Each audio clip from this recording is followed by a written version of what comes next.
happen. To be fair, I did warn you that you would be getting 3 Lily Orchard videos in a row, although the fact that the first 2 came out so near each other did surprise me. I thought that I was going to be doing first Dungeon Meshi video, Poke-Madhouse, second Dungeon Meshi video, but then like as soon as I got the first one out, she decided to shit all over herself, and then I decided to shit all over myself. Not that I regret being that angry, honestly, I think it was completely justified, but I just wanted to tell you that this was an unusual situation. I was really pissed off, but I'm not usually that pissed off.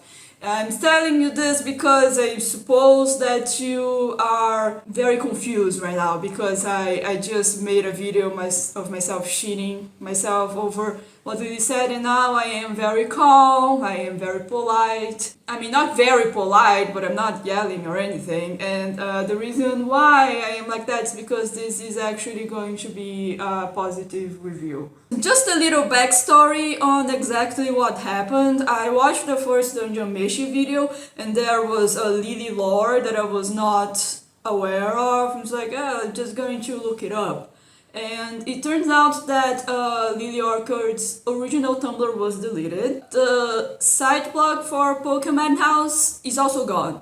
And she has stated that she will not be making an effort to restore the original webcomic. And I am very sad about it, and also I do make a point of documenting everything that Lily tries to bury away, so this video exists now. I mean, if you are surprised by the fact that I actually am pretty fond of Poke-Madhouse, you shouldn't be.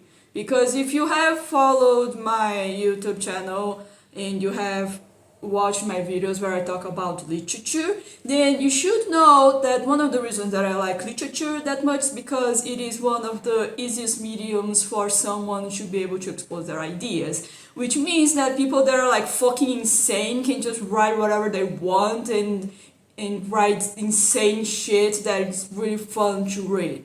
If you go watch my Haruki Murakami review of his book Kafka on the Shore, I do say that there is probably a version in the parallel universe of this book where the book is less weird, but it would probably be more boring. I would rather read the weird, fucked up version, honestly, which the book kind of addresses, by the way, that they listen to a song being performed. The song is kind of boring when it's played perfectly, and it's more fun to listen to the piano performers fuck up and not play the song perfectly, because it's more interesting to see the fucked up shit that they do. And Poke-Madhouse does have that, because it is kind of a fucked up comic, not fucked up in the sense that you're going to be traumatized or anything, but like it's a really interesting read. I mean, I have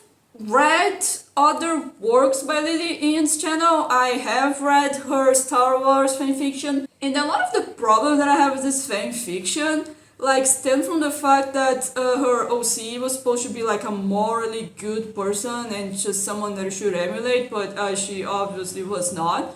But you see, the thing about Poke-Madhouse is that it's kind of fucked up and people do mistakes, like the characters fuck up a lot. And it's kind of justified, like they are imperfect characters. You're not supposed to think that they are doing good things. You're not supposed to emulate them, which makes it good. It makes it better than the stuff that she wrote. You see, the thing about Poke-Madhouse is that it's very clear that Lily put her soul into this. She's obviously talking about experiences that she went through that have marked her and have inspired her and have affected her life, both in good and bad ways.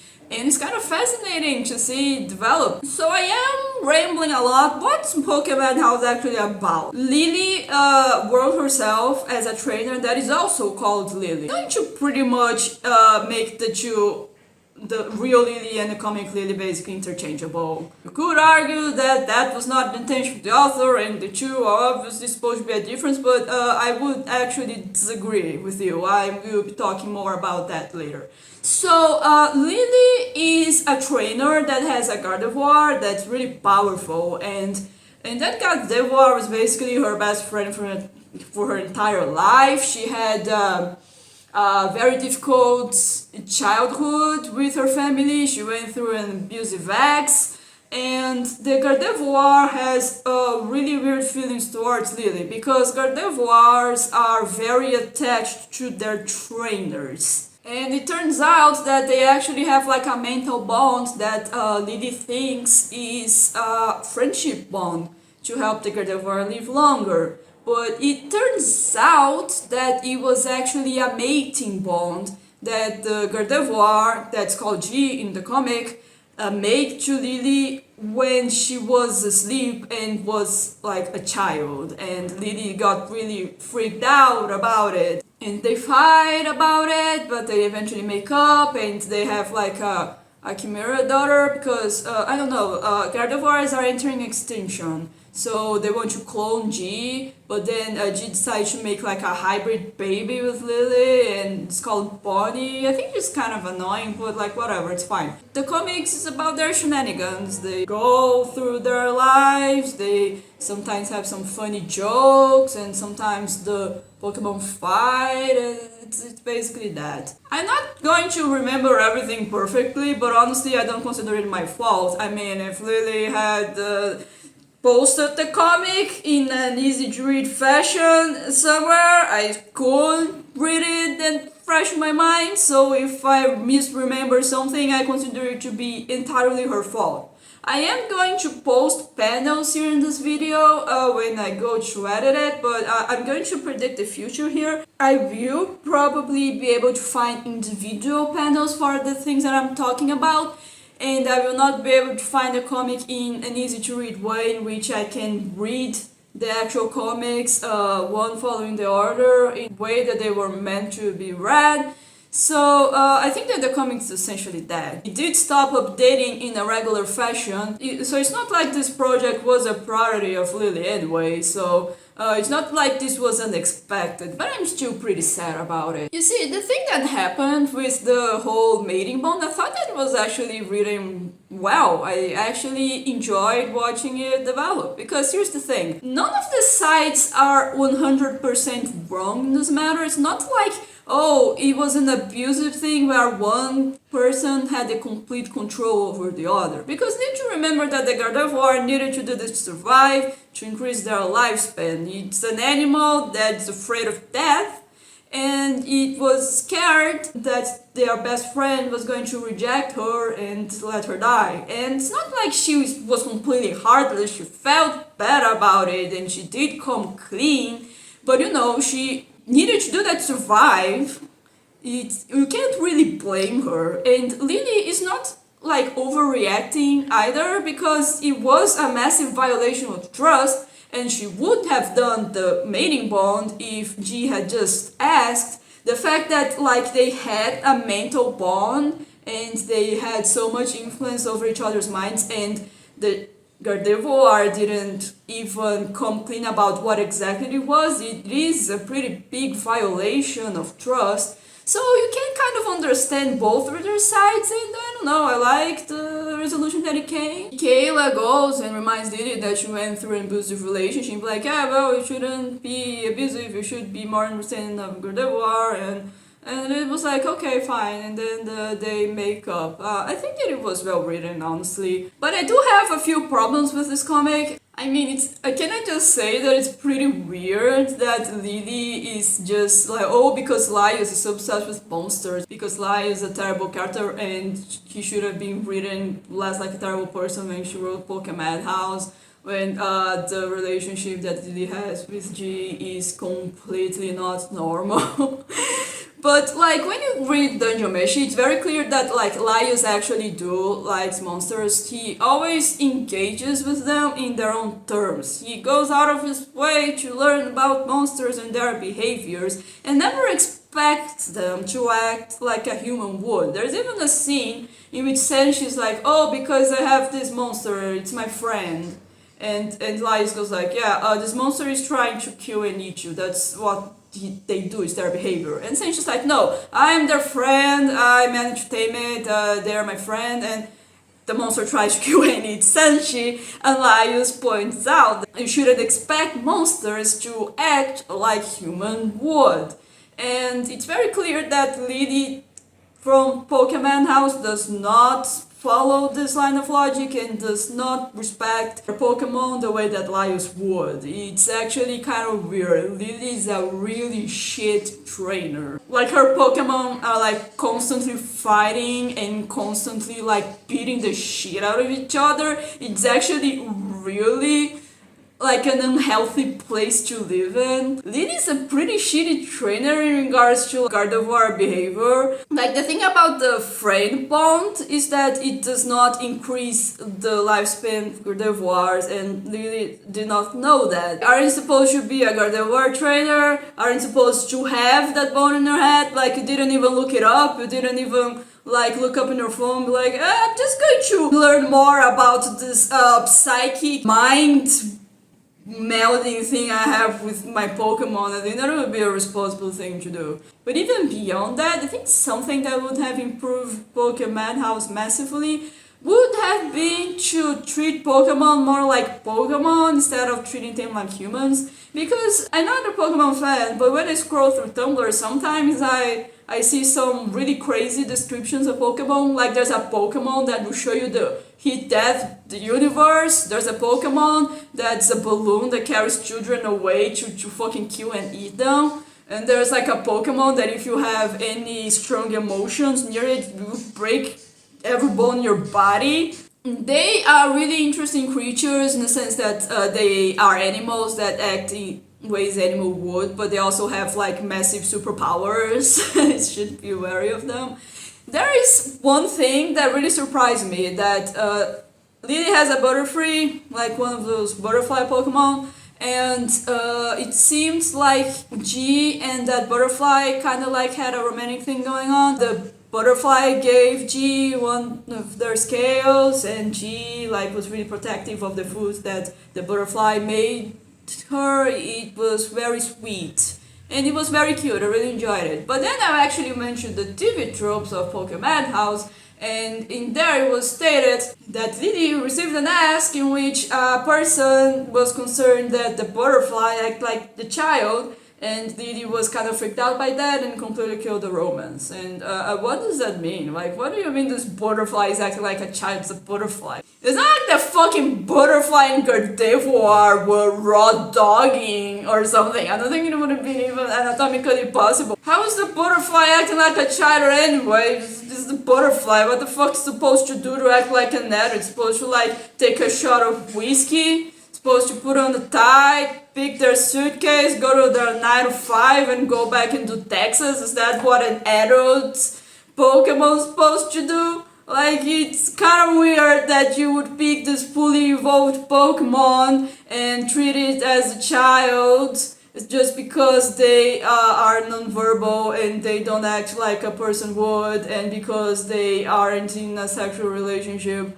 with your humanoid Pokemon. It sounds kind of like a shitty thing to do. But Lily Orchard being ableist and ace-phobic, preposterous. So yeah, while I do have good feelings about Poke-Madhouse, there are weird shit that goes on, but honestly I think that makes it better. I like it more because it's weird. I like it more because it's problematic, you know? Like, there is this character that's like Miss Magius is just like fucking reacting to everything like the only sane person in this fucking comic. They keep harassing and mocking G because they think G has a crush on Lily. And then they learn that they did a video, but I'm like, oh shit, I actually did that. Oh my god. I thought it was great, honestly. But it did go down a little bit on quality. I don't know what happened. I think that like somewhere along the way, they decided that it would be a cozy slice of life shit, and it turned out really boring. It's really boring now.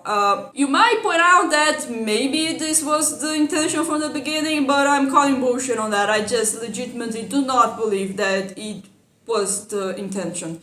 Because Lily went out of her way to put a bunch of fucked up shit in this, like, she was aware of how fucked up it is. If you go and read the revelation that G did a mating bond on Lily, it reads like an actual violation of consent and as being really fucked up. And honestly, the entire comic was just people being miserable. Like, they have these weird feelings and they are all acting weird and none of them are happy with what's going on at all. G is constantly pissed off at other Pokemon and pissed off herself because she has these unrequited feelings towards her trainer, and very clear that Lily also has feelings towards G and has to put up with a lot of crap. And in fact, G goes out of her way to make the hybrid Pokemon baby to make Lily happy, which incidentally is also like a really shitty trainer thing to do. You would just mix human DNA with the DNA of a psychic monster that has massive powers and can kill people very easily, and be like, oh, nothing wrong with that, let's just mix it, and then treat the scientist that's actually taking this seriously as someone that is evil and the villain. I don't think that's a responsible thing to do. The comic's full of fucked up people doing fucked up shit, and the reason why everyone was like, man, you should just fuck your Gardevoir is because Lily should absolutely just fuck her Gardevoir. I mean, why not? Why not, honestly? Both attract to each other, both already share a mind. Apparently putting a lock in your room makes you really upset at you to the point that she considers her life to be threatened. Just fuck her already. Like, I mean, what's the worst thing that could happen that hasn't already happened? Would be a good resolution to the conflict, I think. The both of them just skewing societal expectations and just trying to take steps to try to fix their relationship, because the relationship is very obviously broken. But it never happens because somewhere along the way they decided it should be a cozy slice of life thing and everyone should be happy, should just completely ignore every single problem that they have. Like, oh yeah, Bonnie's cute, let's just draw Bonnie doing cute things. Let's just completely abandon every single issue that every single character has. It got boring, I'm not gonna lie. I liked it more when it was fucked up shit. It died not with a bang, but with a fizzle. I actually did enjoy reading Poke-Madhouse. It's not like good, and I do not necessarily recommend it to you, especially because it's not going to be easy to read it now. But honestly, man, I had a good time with it. I thought it was fun. It was actually really interesting if you know the Lily lore and you try to like keep up with what's happening in the comic, because like she has an ex, and that ex is obviously meant to be Lizzie, you know, her ex that she says that she abused her. And like, I'm not going to take sides this discussion because I don't know what happened, there's no proof of anything, I'm not going to put my hand in the fire for strangers that I don't know. But it was really interesting to see her actually like go on just like shit talking Lizzie all the time. Then Lizzie came out with a tweet saying that Lily was the one that was being abusive, and then Lily had to like completely change the webcomic and change the names of everyone, but she did like a shitty job at that because it wasn't changed everywhere. It was really interesting to look at. And then she decided to do like a cozy thing and decided to actually put Poke-Madhouse in her videos as an example for perfect life, which I have already talked about. I'm actually really concerned that Lily's doing that, and it's not a sign that she's leading a healthy life at all. Like, she literally goes and pretends that she has like a Gardevoir human hybrid baby, puts it in her videos, and like there was a video that said, oh, because I have a pretty good life, and that was like a picture of her and Michaela and the fucking hybrid Gardevoir baby. I just looked at it and I was like, yeah, this does not sound healthy at all. So you might be wondering, hey Michaela, who is that? Who is this person? And that is Lily's wife and the person that actually draws the comic. The Poke-Madhouse is her art and it's not very good, but I like that it's not very good. Honestly, if it were good art, I would actually be upset that Michaela wasted all that time and talent on this. I think that the fact that this shitty writing couples with the shitty art, I think it complements it perfectly. But honestly, I'm not going to go easy on Michaela here. I think that Lily should definitely divorce her. Remember that thing I said in my last video, which I said that she should cut ties with all her friends that knew that she was going to re-upload the Dungeon Meshi video and didn't stop her. Yeah, I think that it also applies there. And let me make it clear, I'm not saying that Michaela should control what Lily does, because, I mean, that would obviously be something awful to suggest. It's not like Michaela should lock Lily in her basement and stop her from doing whatever she wants, because you shouldn't control your wife. But if my wife came to me and said, man, I want to do a webcomic of me and a Pokemon having sexual tension, and also that Pokemon violates me in what it implied to be a sexual manner, and also she talked my ass all the time, mentioning by name, and also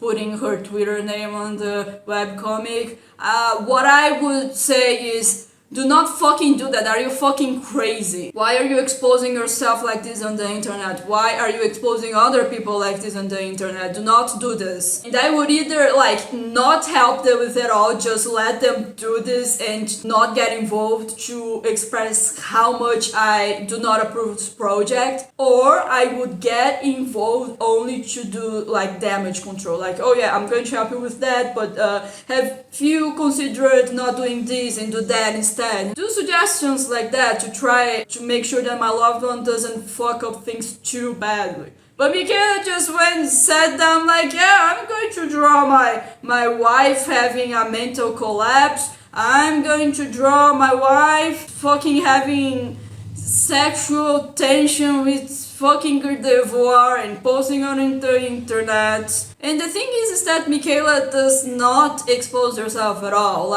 You notice that I do not mention her at all in the plot summary that I did. And the reason for that is that she doesn't do a lot. She's just the perfect wife who's there to support her, to support Lily and G, and she's the much better wife that helps Lily after she got abused. And here's the thing, I know for a fact that Michaela went through an abusive relationship. Lily, and Kim, I love Kim Possible a lot, made a video talking about their abusive exes, and Michaela did talk about her ex, but she did not talk about this in Poke-Madhouse. She does not show any of her trauma. She does not show any of the sad things that she suffered through. She does not go through the same character development that Lily did. And you know what? If you don't want to do it, fine. I mean, obviously, I think that Lily shouldn't have done this either. But the fact that she didn't and let her wife shit herself like this all over the internet and actually drew this, it's something that I'm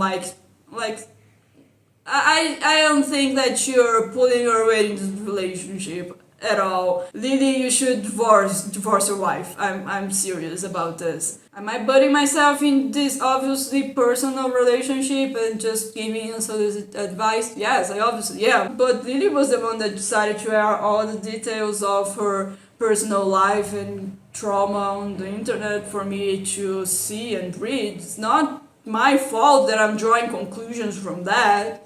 So honestly, Poke-Madhouse is entertaining. It's very entertaining to see a person just expose herself like that, just raw nerves and sinews, and just seeing the absolute crazy bullshit that they imagine. It was honestly very entertaining. While I do not necessarily recommend it, I am pretty sad that it's not in the internet anymore. I think that the world is a better place with Poke-Madhouse in it. I am very sad that it got deleted.